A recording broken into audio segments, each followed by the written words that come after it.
आपण मराठी भाषा सप्ताह साजरा करतो आहोत आणि त्यानिमित्त आपल्यासोबत आहेत प्रसिद्ध संगीतकार कौशल इनामदार आणि प्रसिद्ध गायक संगीतकार गीतकार मिलिंद जोशी. आपण त्यांच्याशी बोलूया.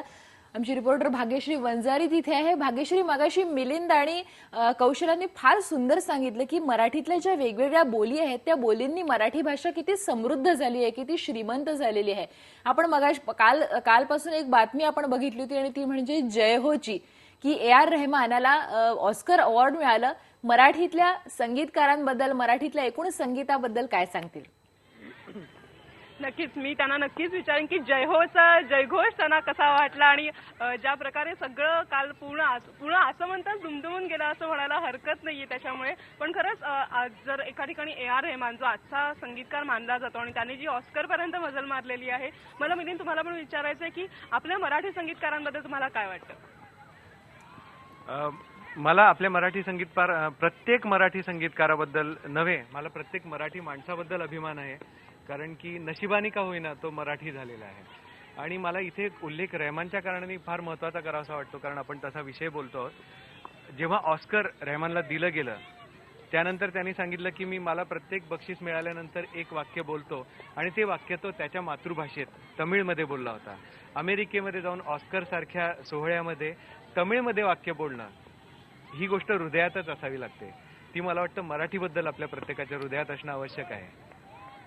कौशल, तू काय सांगशील? मला अगदी हेच म्हणजे एक माझा प्रतिध्वनी असेल की, आणि हे काल मी बऱ्याच लोकांनी काल मला विचारलं की रहमान बद्दल. मी म्हटलं हे तुम्ही लक्षात घ्या, ऑस्कर सारख्या ठिकाणी जाऊन म्हणजे ऑस्कर सारख्या ठिकाणी प्रश्न नाही, त्याच्या मनात त्याच्या मातृभाषेबद्दल जे प्रेम आहे आणि त्यामुळे त्याच्या समाजानेही त्याला उचलून धरलेलं आहे. आपण विसरतो की रहमानचा उदय रोजा नावाच्या चित्रपटामुळे झाला, जो मुळात तमिळ चित्रपट आहे. असं उद्या मराठी चित्रपटांच्या बाबतीत व्हायला लागलं तर अजय अतुल किंवा मिलिंद जोशी किंवा कौशल इनामदार यांनाही ऑस्कर लांब नाही.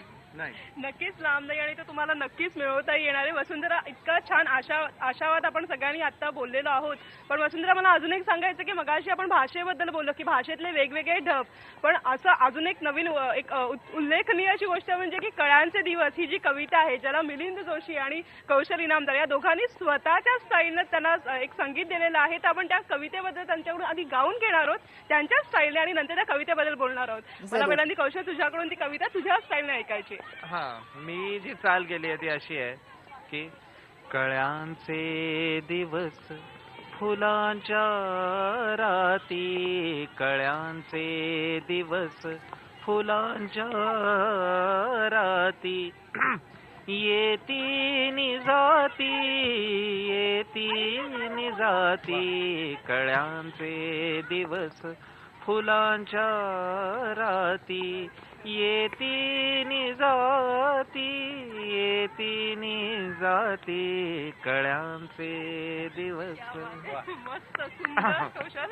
आणि आता नक्कीच उत्सुकता आहे म्हणजे तुझ्याच नाही. माझी चाल त्याची अशी आहे की कळ्यांचे दिवस फुलांच्या राती, कळ्यांचे दिवस फुलांच्या राती, येती जाती येती जाती, कळ्यांचे दिवस. खूप सुंदर. मला संगीतकार म्हणून पण जे एक वेगवेगळ्या स्वतःची स्टाईल, आता आपण बोलत होतो की बहिणाबाईंची स्वतःची लिहिण्याची एक वेगळी ढब होती आणि कुसुमाग्रजांची. नटस मिलिंद आणि तुमचं कौशल दोघांचे कौतुक केलं पाहिजे की एकाच कवितेला इतका छान प्रकारे तुम्ही आमच्यापर्यंत पोहोचवत आहात. तर आता आपण ज्या प्रकारे आपण या व्यतिरिक्त संदीप खरे, सलील कुलकर्णी अशी तुमच्या समवयीन असे संगीतकार आहेत, तर त्यांच्याबद्दल तुम्ही काय सांगाल? मला वाटतं की आत्ता जे सलील, संदीप, मिलिंद, अजय अतुल, अवधूत गुप्ते हे सगळे जे संगीतकार आहोत आम्ही आता जे समकालीन, त्यांना तू म्हणतेस तसं प्रत्येकाचा एक युनिक असं स्थान सापडलेलं आहे. आणि त्यामुळे खूप म्हणजे मी या पिढीत जन्माला आलो याचा मला अभिमान आहे की माझ्या समकालीन संगीतकारांबरोबर मला चर्चा करता येते. ते मला उपलब्ध आहेत. कधीही मला काही प्रश्न पडले तर ते माझ्या मदतीला धावून येतात. मला काही गरज पडली तर ते माझ्या मदतीला धावून येतात. मी त्यांच्या कामात पार्टिसिपेट करू शकतो. संदीप आणि मी एकत्र काम केलेलं आहे, सलील आणि मी एकत्र काम केलेलं आहे, मिलिंद आणि मी एकत्र हे करतोय. त्यामुळे एक छान समतोल आहे आता या पिढीमध्ये.